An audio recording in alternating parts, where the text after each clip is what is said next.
Morning বন্ধুরা, welcome back to my channel wonder women Babli. আবার আমি সংসারে টুকিটাকি কাজ নিয়ে চলে এসেছি। আজকেও একটা স্পেশাল ডিশ দেখাবো আপনাদেরকে। এখন আমি আপনাদেরকে একটুখানি টিফিন করছি, টিফিন দেখাবো। টিফিনটা খেয়ে নিই, ঘর গোছানোটা দেখিয়ে তারপরে আমি কাজে মন দেবো। আর সবসময় তো একই কাজ, আপনাদেরকে আর কি বলবো নতুন করে, বলুন না। তবে হ্যাঁ, আমি ঘর গোছানোটাকে মনে হয় যে আমার ঘরটা গোছালে হয়তো সংসারে মনে অনেক কাজ হয়ে গেছে। ফার্স্টে আমি পুজো দিই, তারপরে আমি ঘর গোছাই, তারপরে আমি টিফিনে যাই। আমার খুব ভালো লাগে, বুঝেছেন? আপনাদের কি এরকম ভালো লাগে? তাহলে আপনারাও কমেন্ট বক্সে জানাবেন। তাহলে ঘরদর পুরো গোছানো হয়ে গেছে। আমি সকালে একবার মুছি, আবার রান্নার পর একবার মুছি।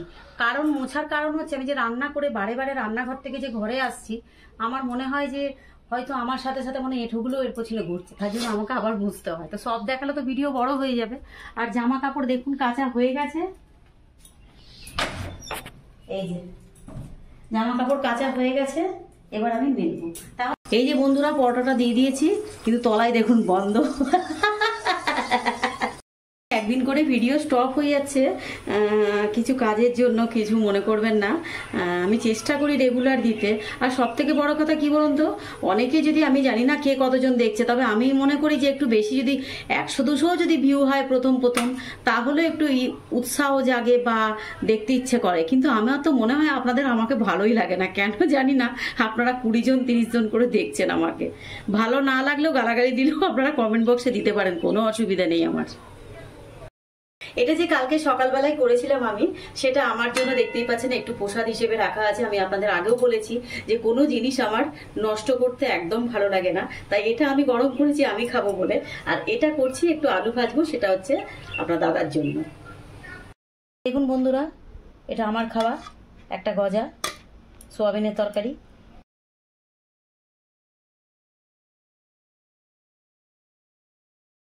আপনাদের দাদা নিয়ে এসছে লোটে শাক আর কলমি শাক। এরকম করে ছাড়াই দেখুন, আমার না ওই একটা একটা করে বাঁচতে না একদম পছন্দ নয়, তাই জন্য আমি এই গোড়া দিয়ে দেখুন একটা একটা করে এরকম করে ছাড়াই, এই যে এরকম করে করে। আর হবে আপনাদেরকে যে বলছিলাম একটি নতুন রেসিপি দেখাবো, সেটা এই যে পটলটা আছে। এরপরে এটাতে কি দেবো না দেবো সেটা তো রান্নার সময় দেখবেনই, এখন বলে দিলে তো আপনারা আর দেখবেন না, তাই জন্য এখন আর বললাম। তো দেখতেই পাচ্ছেন বন্ধুরা কি কি রান্না করব, সেই রান্নার কোটাকুটি চলছে। দাদা বাজার করে নিয়ে চলে এসছেন। আজকে তো আমাদের বুধবার, আর বুধবারে তো আমাদের আমিষ। আমরা কিন্তু সপ্তাহে নিরামিষ 4 দিন খাই। 2 দিন পেঁয়াজ রসুন খাই না, আর 2 দিন পেঁয়াজ রসুন খাই, কিন্তু 4 দিন নিরামিষ খাই আমরা। এবার আপনাদেরকে আমি মাছ দেখাবো, মাছটা দেখবেন। ভিডিওটা আমার দেখতে থাকুন। আমি কিন্তু প্রায় সময় খুব ভালো ভালো রেসিপি দেখাই, আপনারা আমার শর্টসও পেয়ে যাবেন রেসিপিগুলো। আর আমার ঘরদোর গোছানো সাজা, মানে সব গুছিয়ে সাজিয়ে রান্না করতে পছন্দ করি। তাহলে কেমন লাগছে অবশ্যই আপনারা বলবেন। আর পেঁয়াজ কাটলে তো জানেন, আচ্ছা আচ্ছা রথি মহারথীদের চোখের জল আসবেই,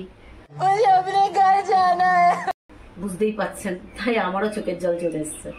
তাহলে আমি কাঁদছি না কিন্তু। চলো এবার আমি তোমাদেরকে মাছ দেখাই। কি মাছ ভাগার কাণ্ড হয়েছে বুঝতেই পাচ্ছেন। 3-4 বছর আগে আমি তবের থেকে না পচা মাছ খাওয়া, চালানি মাছ খাওয়া টোটাল বন্ধ করে দিয়েছি। তাতে যদি 500 টাকা কিলো হয় কাতলা মাছ, তাই আমি খাবো।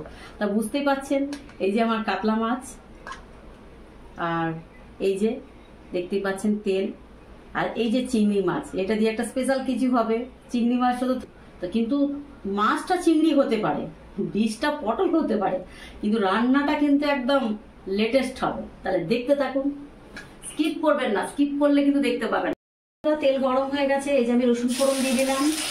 শাক ভাজা নতুন করে কি দেখাবো, তাও যেটা রান্না করছি তাই জন্য দেখাচ্ছি।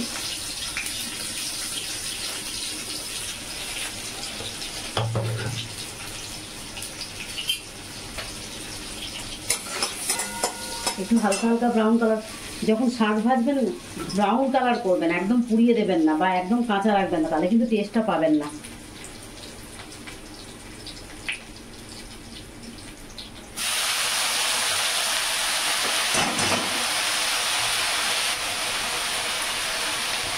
নুনটা এখন দেবে না, নুনটা দিলে এখন জল বেরিয়ে যাবে।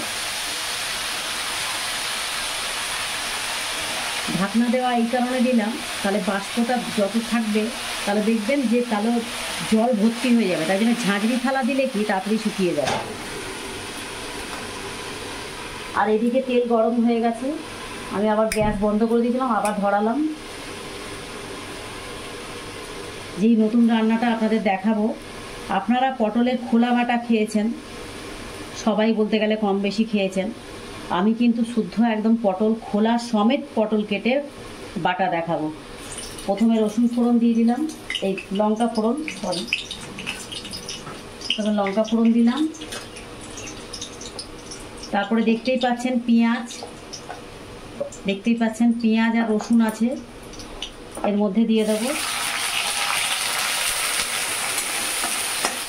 এবার এর মধ্যে দেখতেই পাচ্ছেন এর মধ্যেই ওটা ভাজা হবে। পটলটা দিয়ে দিলাম,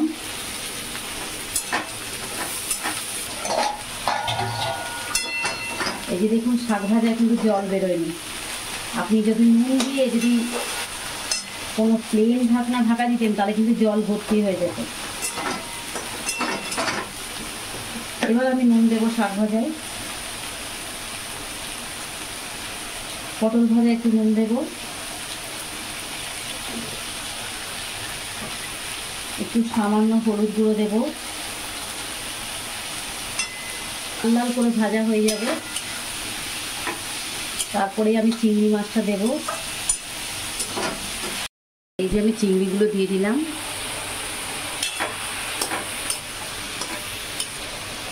আর এই যেটা শাক ভাজা হয়ে গেছে, প্রায় লাল হয়ে এসছে চিংড়ি মাছ আর পটল। আর এদিকে দেখছেন তেলটা গরম হয়ে গেছে, মাছের কালিয়ার জন্য মাছটা দিয়ে দেবো। তো আমি নুন হলুদ দিয়ে প্রায় 10 মিনিট মাখিয়ে রেখেছিলাম। তেল গরম হয়ে গেছে, এবার মাছটা দিয়ে দিলাম। দেখতে পাচ্ছেন তেল গরম হয়ে গেছে, মাছ দিয়ে দিয়েছি। আর এদিকে দেখতেই পাচ্ছেন পটল আর চিংড়ি প্রায় হয়ে এসছে। যখনই দেখবেন মাছ গুঁড়ো হয়ে যাচ্ছে, মাছটাকে একটু না কড়াই ওভেন থেকে নামিয়ে না এরকম করে যদি আপনারা উল্টাতে পারেন, গ্যাসটাকে মিউট করে আপনারা এরকম করলে তাহলে কিন্তু মাছ কিন্তু ভাঙবে না, বা মাছ ভালোভাবে। টাটকা মাছে ভেঙে যাওয়ার ভয়টা খেতে বেশি, তাই জন্য আমি নিচে নামিয়ে দিয়ে এই যে উল্টালাম, আবার বসিয়ে দিলাম।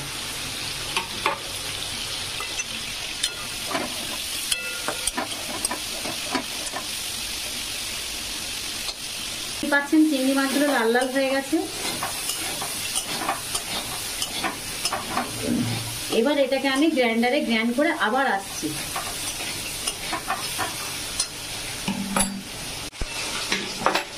দেখুন যতক্ষণ আমি চিংড়ি মাছটা বাটবো ততক্ষণ আমি গ্যাসটাকে আবার না বন্ধ করে এর মধ্যে তেলটা দিয়ে দিলাম। যেহেতু আমার মাছ ভাজা ওদিকে বসে গেছে, মাছটা যতক্ষণ আমার ভাজা হবে ততক্ষণ আপনার তরকারির যে মশলাটা সেটা আপনারা দিয়ে দেবেন, তাহলে কি রান্নাটা আপনার ঝটপট হয়ে যাবে। এই যে দেখুন এর মধ্যে টমেটো আর এলাচ দারুচিনি লবঙ্গ আছে, গোটা জিরে আছে, আর আদা আর রসুন দিইনি, আর পেঁয়াজ, কেননা এটা টাটকা মাছ তার জন্য আমি রসুন দিইনি, আর গোটা জিরে আছে। এবার আমি ওর মধ্যে দেব একটুখানি হলুদ দেব, এতটা লঙ্কার গুঁড়ো দেব। এবার যতক্ষণ না তেল বেরিয়ে আসছে ততক্ষণ আমি নাড়তে থাকবো, নুন আমি এখন দেবো না।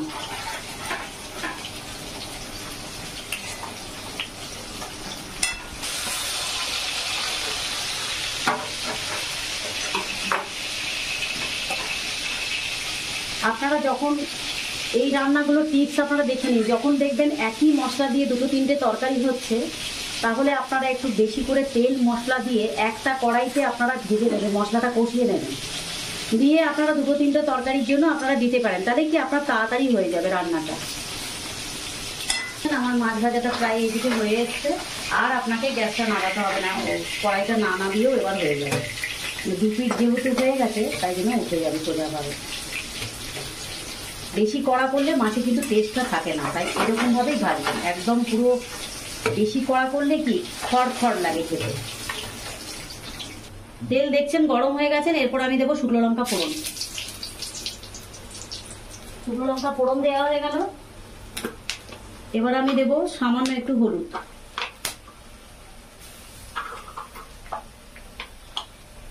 এবার আমি দেবো লঙ্কা, কেন এটা একটু স্পাইসি খেতে হয়, দেখতেই পাচ্ছেন। এবার এটা আমি এর মধ্যে দিয়ে দেবো। এটা হচ্ছে পটল আর চিংড়ি মাছ বাটা। এবার আমি এর মধ্যে মাছগুলো দিয়ে দেবো।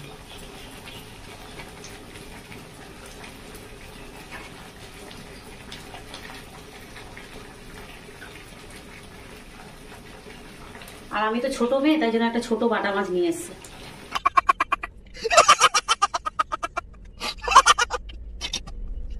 ভগবান, এবার এটা এদিকে হতে থাকুক, আমি এদিকটা দেখো। আপনারা চাইলে এর মধ্যে ধনেপাতাও দিতে পারেন। একদম কষিয়ে কষিয়ে জল শুকিয়ে যাবে, দেখবেন ওপর যে তেল বেরিয়ে এসছে, তারপরে দেখবেন আপনার রান্না কমপ্লিট। আর এটা দেখুন, এই যে দেখতেই পাচ্ছেন, আমি যেহেতু কালিয়া করব তাই জন্য আমি বেশি জল দেবো না, সামান্য একটু জল দেবো। এই যে আমি এতটা পরিমাণে জল দেবো। এটা বেশিক্ষণ ফোটাবেন না, কালিয়া কখনো বেশিক্ষণ ফোটাবেন না। যেহেতু আমার তরকারির মশলাটা অনেকক্ষণ ধরে কষানো হয়ে গেছে, তাই জন্য 2 থেকে 3 মিনিট আমি ফোটাবো, তাহলে আমার কালিয়া কমপ্লিট, তাহলে আমার রান্না শেষ। দেখা হচ্ছে দুপুরের লাঞ্চের টাইমে। তা চলে এসেছি দুপুরবেলায় আপনাদের লাঞ্চ নিয়ে। তাহলে আজকে আমার রান্না হয়েছে, সকালবেলা তো বলেই দিয়েছিলাম, তবুও আমি আরেকবার দেখিয়ে দিচ্ছি। নোটের শাক আর কলমি শাক ভাজা। আর কালকের আমের চাটনিটা আপনাকে বলেছিলাম যে প্রচণ্ড টক হয়েছিল, আমি আবার গুড় দিয়ে ওটাকে ভালো করে ফুটিয়ে আবার করেছি কালকের চাটনিটা। আর এটা হচ্ছে এই যে মাথা, মাছের মাথা। আমি মাছের মাথাটা খেতে খুব ভালোবাসি, আর একটা দাগা এনেছি, তাহলে খাওয়া স্টার্ট করা যায়।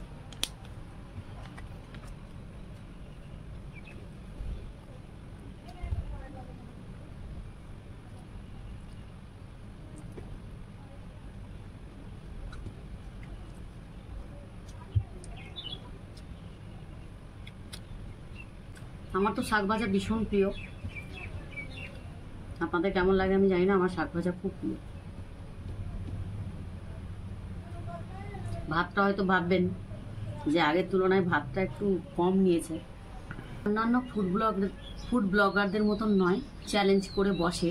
তারা কি করে, খাচ্ছে, আপনারা দেখছেন যে খাচ্ছে গাদা গাদা, আর বাইরে দিয়ে দেখবেন ক্যামেরার আড়ালে ফেলে দিচ্ছে, ওটাকে এডিটিং করে আবার ওরা ব্লগ করে দিচ্ছে। আমি কোনো ভেজাল জিনিস আপনাদের দেখাতে চাই না, আমার যেটা, আমি নিজে যেটা, আমি সেটাই দেখাতে চাই। তার জন্য আমি যতটা খাই ততটাই দেখাবো।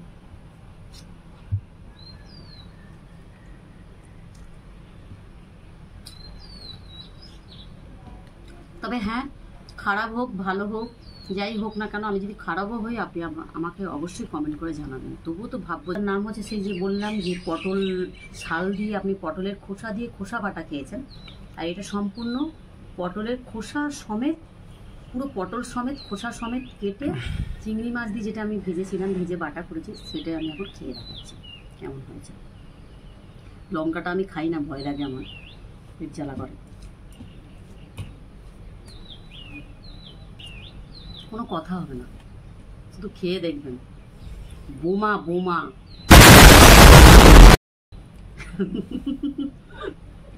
মানে বোমা বলতে, মানে খাবারটা এত সুন্দর হয়েছে, আপনি এটা দিয়েই খেয়ে নেবেন, আপনার এই মাছের মাথা আর দাগা কিছুই লাগবে না, এত সুন্দর খেতে হয়েছে। ଓଡ଼ିଶା ଦେଶ ଲୋକମାନଙ୍କୁ କହୁଛି, ମୁଁ ଆପଣଙ୍କ ଦେଶର ଘରର ଝିଅ, ମୋର ଭିଡ଼ିଓଟା ଟିକେ ଦେଖିବେ। ମୁଁ ବି ଆପଣମାନଙ୍କର ଭିଡ଼ିଓ ଦେଖିବି, ଆପଣମାନେ ଲିଙ୍କ୍ ଦେବେ, ମୁଁ ନିଶ୍ଚୟ ଦେଖିବି। ଆଉ ଭଲ ଲାଗିଲେ ମୋର ଚ୍ୟାନେଲଟାରେ ସବସ୍କ୍ରାଇବ୍ କରିବେ। ମୋର କେମିତି ଭିଡ଼ିଓ ଲାଗୁଛି ସମସ୍ତେ ମୋତେ କହିବେ। ଆଉ ଗାଁର ଝିଅ, ବୁଝିପାରୁଛ ମୋ କଥା, ମୁଁ ଓଡ଼ିଆ ବୋଲି ସେଇଥିପାଇଁ ମୁଁ ଓଡ଼ିଆ ଭାଷାରେ ଟିକେ କହିଦେଲି, କାରଣ ଆପଣମାନେ ନିଶ୍ଚୟ ମୋତେ ଦେଖିବେ। ଦେଖେ ବଙ୍ଗାଳୀମାନଙ୍କୁ ଦେଖାଏ ବିରି ବରା, ପୋଡ଼ ପିଠା, ବହୁତ କିଛି ଦେଖେଇଛି। ଆଉ ଆପଣମାନେ ବି ବଙ୍ଗାଳୀମାନଙ୍କର ଡିସ୍ ଦେଖିବେ, ମୋ ଚ୍ୟାନେଲରେ ପାଇଯାବେ ସର୍ଟରେ। ମୁଁ ବହୁତ କିଛି ବଙ୍ଗାଳୀମାନଙ୍କ ଡିସ୍ ବି ରାନ୍ଧେ, ଆପଣମାନେ ରାନ୍ଧି ଖାଇକି ଦେଖିବେ, ମୋତେ କମେଣ୍ଟ ବକ୍ସରେ ଅବଶ୍ୟ ଜାଣିବେ।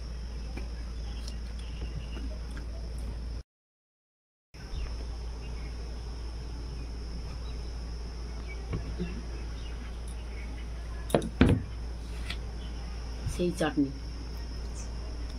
গরম আছে।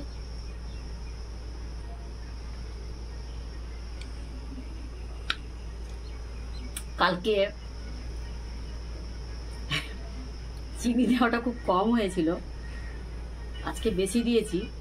দেখা হচ্ছে কালকে একটি নতুন ভিডিওর সাথে। Bye bye.